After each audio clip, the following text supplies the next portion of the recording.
The Night Gaunt grabs you, carries you up into the air, and then drops you. Now, according to page 472, I should be able to grab an edge whenever I fall past an edge or a handhold. There is no edge to grab. But would you not agree that the creature's leg is something that I could grab? Okay, fine, make a check, but it's a high difficulty because it doesn't want to be grabbed.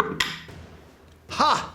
21. Nope, DC 25. You miss the leg and fall. Now wait just a moment. I should be able to make a reactive strike when the Night Gaunt moves out of my reach. No, you fell out of the creature's reach. It doesn't count. But would you not agree that although I was falling, the creature was also flying at the same time? Yeah, sure, it's flying. And is flying not movement?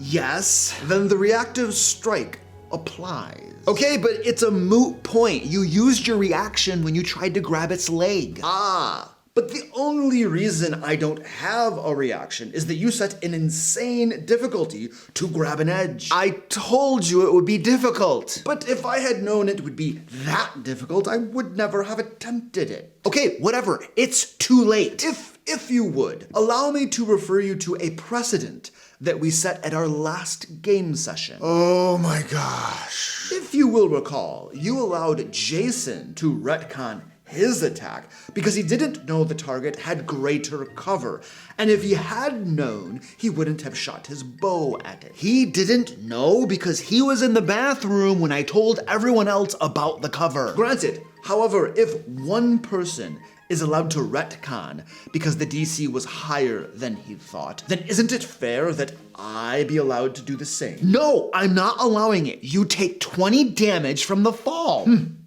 Favoritism and prejudice are hardly fair. Whatever, this is what happens. Well, I made my acrobatics check, so I only take 10 damage from the fall. What? Citing precedent once again, you once allowed Jess an acrobatics check to have her damage when she jumped down a cliff. That's because it was a controlled jump, and she's an expert in acrobatics. Besides, I already reduced your damage by half because you fell into water. Very well, very well. But at this rate, our entire game session is likely to be dismissed. Okay. Anyway, one of the scum throws its trident at you. Now, you just fell into water, so your armor class is down by 2 from being prone and thus off guard. Wait one moment. How can one be prone and off guard while swimming? You haven't used an action to swim yet. You're still disoriented from the fall. Well, then in that case, I should be sinking,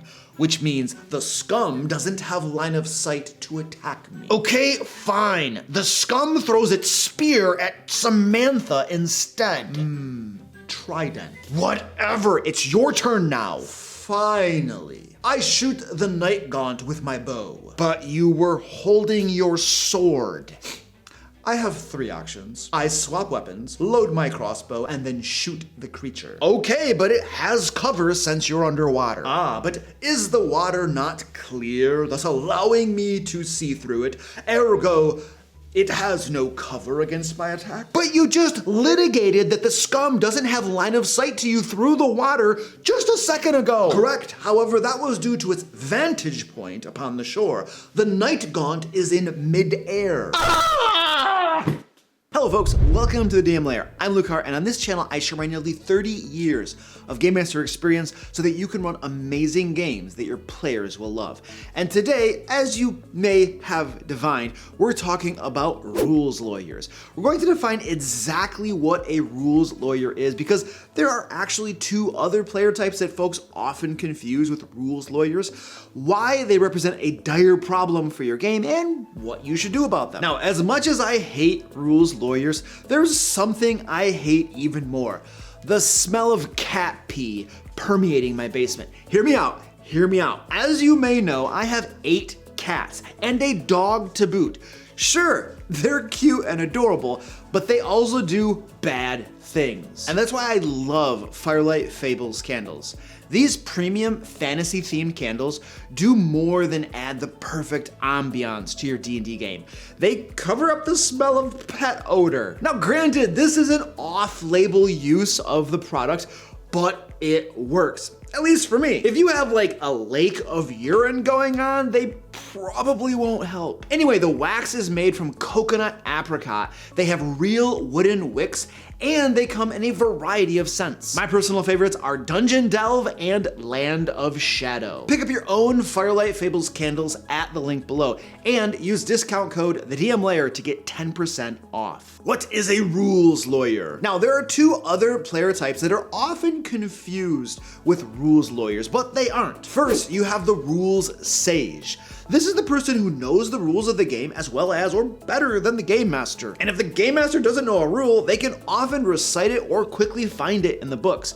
Now, a rules sage is usually an amazing benefit to the game. They help things move faster because they know the rules, and they are a great resource for the game master. You see, rules sages know the rules, but they don't demand that they be followed to the letter, and they recognize the value of the rule of cool and that the game master has the authority to make calls and exceptions. Next, you have the rules devotee. They are similar to the rules sage in many ways, but they also want to play by the rules. They recognize the authority of the game master, but they also aren't fans of breaking the rules. Rules devotees would also rather have the game master look up a rule when in doubt instead of just making a call, which can slow the game down. They also might want things retconned when they realize later that a rule was broken.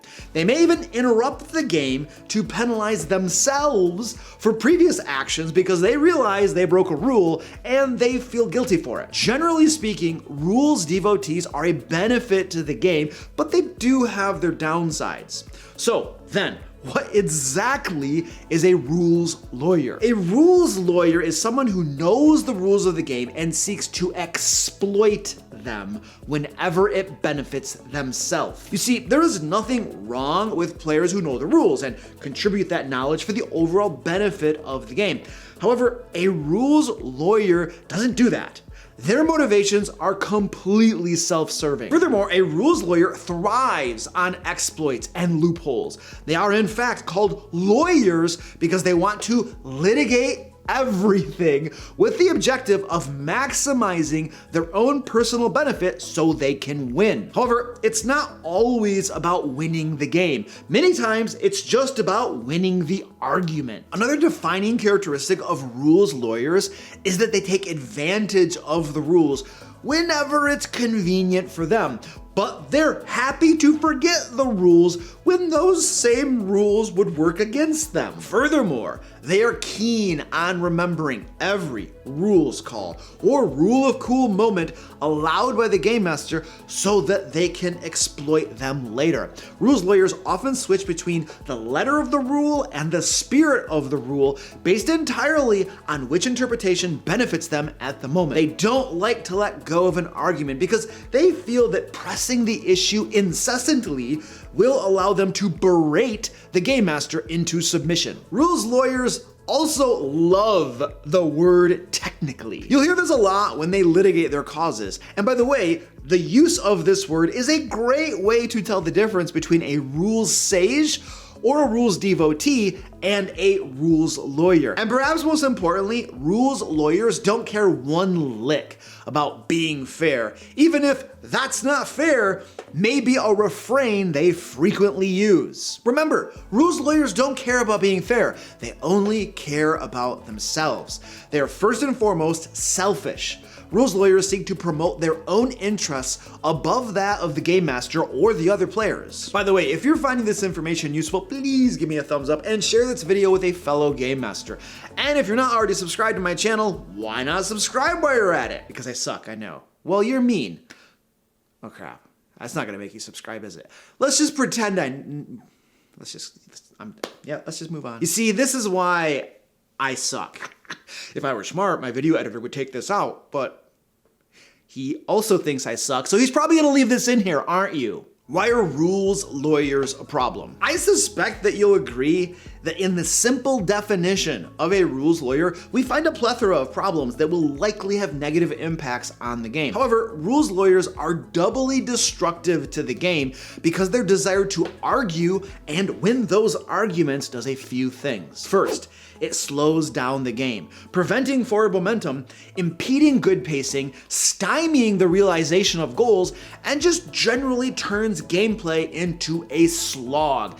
And who wants to be in a game that goes nowhere fast? Next, rules lawyering alienates other players who are just there to have fun and have zero interest in witnessing these back and forth arguments instigated by the rules lawyer. There are good players that leave games because of rules lawyers left unchecked. Third, a rules lawyer can easily destroy a game master's desire to even run the game. Think about it. If you were the game master, would you really feel excited about your game sessions when you know you have a player who is going to spend half of the session arguing with you? I personally would dread such games. And if the game master dreads having their games, how long do you think it's gonna last before they just stop running the game? At the end of the day, rules lawyers almost always suck the fun out of games and thus cannot be tolerated.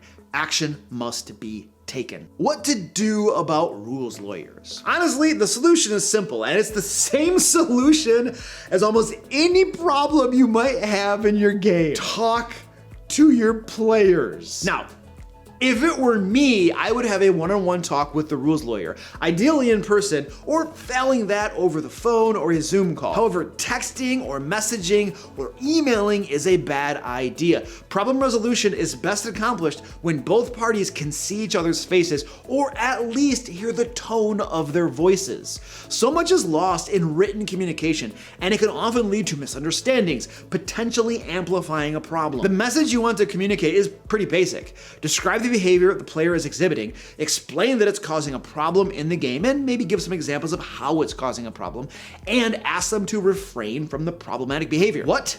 Why, and please. Now, this is best done as a conversation rather than a monologue where you lay down the law. Try to be pleasant and kind, but firm. Hold your ground. I also suggest being direct. Beating around the bush and only alluding to the issue doesn't do anyone any favors. You're there to take care of business, so do it. If after a good heart-to-heart, the rules lawyer persists, you might consider having a second talk. However, I wouldn't go much farther than that. If they are unwilling to change, then it's probably time to remove them from the game. But that's just what I think. Let me know your rules lawyer horror story in the comments and how you deal with rules lawyers. By the way, if you'd like to get free Game Master resources delivered to your inbox every week, sign up for the DM Layer newsletter at the link below. We also have monthly RPG book giveaways that you can get in on. Now, if you'd like to learn more about dealing with problem players, watch this video right here. And until next time, happy game mastering.